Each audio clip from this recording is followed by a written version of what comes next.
Hello friends, welcome back to our channel. நீங்கள் நம்ம சேனலில் 1 month அளவுக்கு ஸ்டோர் பண்ணி வைக்கிற மாதிரி ஸ்வீட் சிப்ஸ் எப்படி பண்ணுறதுன்னு பார்க்கலாம்.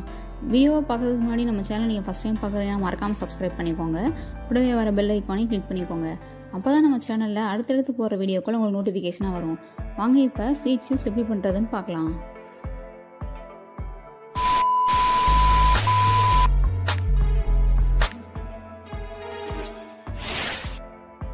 ஃபஸ்ட்டு வந்துட்டு ஸ்வீட் சிப்ஸ் எதுக்கு தேவையான இன்க்ரீடியன்ஸ் என்னன்னு பார்க்கலாம்.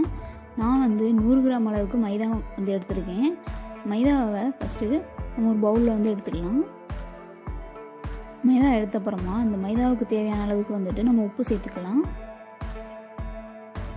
உப்பு சேர்த்து இது ரெண்டையும் நல்லா மிக்ஸ் பண்ண அப்புறமா நம்ம தண்ணி சேர்த்துக்கலாம். மைதாவும் உப்பு நல்லா மிக்ஸ் பண்ணிடணும். நல்லா மிக்ஸ் பண்ண அப்புறமா நம்ம தண்ணி சேர்த்து இதை பிசைஞ்சு எடுத்துக்கலாம். உப்பு எல்லா இடத்துலையும் படுற மாதிரி நல்லா மிக்ஸ் பண்ணி விட்டுக்கோங்க. அதுக்கடுத்து இப்போ நம்ம தண்ணி சேர்த்து கொஞ்சம் கொஞ்சமாக தண்ணி விட்டு நம்ம மாவை பிசைஞ்சிக்கலாம். மொத்தமாக தண்ணி விட்டோம்னா ரொம்ப தண்ணியாக மாவு ஆயிரும். அதனால் சப்பாத்தி மாவு அளவுக்கு நம்ம கொஞ்சம் கெட்டியாகவே பிசைஞ்சிக்கலாம். தண்ணியாக இருந்துச்சுன்னா அந்த அளவுக்கு ஷேப் நம்மளுக்கு கிடைக்காது. அதனால் நல்லாவே சப்பாத்தி மாவு அளவுக்கு கெட்டியாக பிசைஞ்சிக்கலாம். நம்ம மைதா மாவு சேர்க்க பிடிக்காதவங்க கோதுமை மாவு சேர்த்துக்கலாம். ஆனால் கோதுமை மாவு சேர்த்தா நம்மளுக்கு அந்தளவுக்கு கிறிஸ்பியாக இருக்காது. மைதா மாவு சேர்த்தா நல்லா கிறிஸ்பியாக இருக்கும். இந்த அளவுக்கு பிசைஞ்ச அப்புறமா நம்ம கொஞ்சமாக நெய்யை காய்ச்சி சேர்த்துக்கலாம்.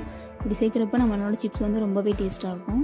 இதையும் சேர்த்து மாவு நல்லா பால் மாதிரி உருட்டி ஒரு 15 minutes அப்படியே வச்சுக்கலாம். நம்ம அவ்வளோதான், நம்ம மாவு ரெடி ஆகிடுச்சு. அடுத்ததாக சக்கரை பவுடர் ரெடி பண்ணி எடுத்துக்கலாம். சர்க்கரை நம்ம 100 கிராம் மைதா எடுக்கிறோம்னா 100 கிராம் சர்க்கரை எடுத்து மிக்ஸி ஜாரில் போட்டு நல்லா பவுடர் பண்ணி எடுத்து வச்சுக்கோங்க. இப்போ மாவு 15 minutesக்கு அப்புறம் நம்ம எடுத்து இதை நம்ம ஷேப் பண்ணலாம். நல்லாவே சாஃப்டாகவே இருக்குது. இப்போ நம்ம எடுத்து வச்சுருக்க மைதாவை நல்லா நம்மளோட கிச்சன் டாப்பில் நல்லா மைதாவை கொஞ்சம் கீழே தூவிக்கோங்க. கீழே தூவிட்டு நல்லா ஸ்ப்ரெட் பண்ணி விட்டுக்கோங்க. அப்போ தான் நம்ம தேய்க்கிறப்போ கீழே மாவு ஒட்டாமல் நம்மளுக்கு கிடைக்கும். அதனால் மைதாவை நல்லா சுற்றி ஸ்ப்ரெட் பண்ணி விட்டுட்டு அதுக்கப்புறம் நம்ம ஷேப் பண்ணலாம். நான் கொஞ்சம் நிறையா மாவு எடுத்துருக்கேங்கிறனால அதை ரெண்டாக ஸ்ப்ரெட் பண்ணிக்கிற போகிறேன். ஃபஸ்ட்டு மைதா மாவில் நல்லா டிப் பண்ணி எடுத்துக்கோங்க. இதை நல்லா மெல்லிஸாக நம்ம தேய்க்கணும். அதனால் கொஞ்சம் கொஞ்சமாக எடுத்து நல்லா ஷீட்டாக பெரிய ஷீட்டாக பண்ணிக்கலாம்.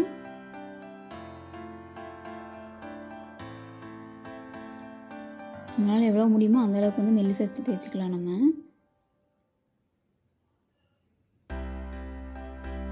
இப்போ இந்த ஷீட்டை நான் கொஞ்சம் பெருசாகவே தேய்ச்சிட்டேன். நல்லா இந்த அளவுக்கு மெல்லிசா ஷீட் இருக்கணும். இப்போ உங்களுக்கு என்ன ஷேப் பிடிக்கும் அந்த ஷேப்பை நீங்கள் கட் பண்ணி எடுத்துக்கலாம். இப்போ நீங்கள் ஏதாவது டூல் வச்சுருந்தீங்கன்னா அதை வச்சு கூட நீங்கள் கட் பண்ணிக்கலாம். க்ளே வாங்குறப்ப ஏதாவது மோல்டெல்லாம் கொடுப்பாங்க. அந்த மாதிரி மோல்டு நீங்கள் வச்சுருந்தாலும் அதை வச்சு நீங்கள் ஷேப்ஸ் உங்களுக்கு பிடிச்ச மாதிரி டிஃப்ரெண்ட்டாக கட் பண்ணிக்கலாம். நான் இன்றைக்கி ரவுண்ட் அப்புறம் ஸ்கொயர் பண்ண போகிறேன். அது 2 ஷேப் தான் கொஞ்சம் ஈஸியாக இருந்துச்சு. அதனால் அந்த 2 ஷேப் நான் பண்ணுறேன். இந்த மாதிரி சைடில் கேஜஸையும் வச்சு கொஞ்சம் டிஃப்ரெண்ட்டாக ஏதாவது ஷேப் உங்களுக்கு தெரிஞ்சிச்சுன்னா நீங்கள் அதையும் பண்ணிக்கலாம்.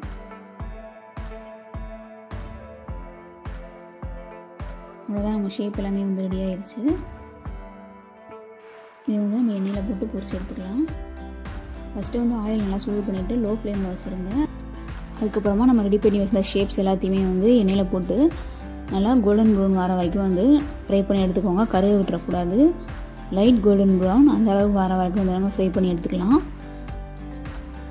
இப்போ கொஞ்சம் கொஞ்சமாக ஃப்ரை பண்ணி எடுத்ததுக்கப்புறமா நம்ம ரெடி பண்ணி வச்சிருந்த சீனி பவுடரை மறக்காமல் மேலே தூவிடணும். அந்த ஹீட்லேயே தூவிடணும்.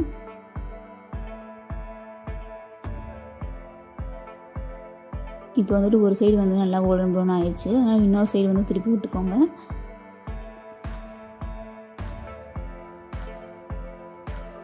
மாவு வெள்ளையாக தெரியாத அளவுக்கு நம்ம ஃப்ரை பண்ணிக்கணும். அதை அவ்வளோதான், இது ரெடி ஆயிடுச்சு.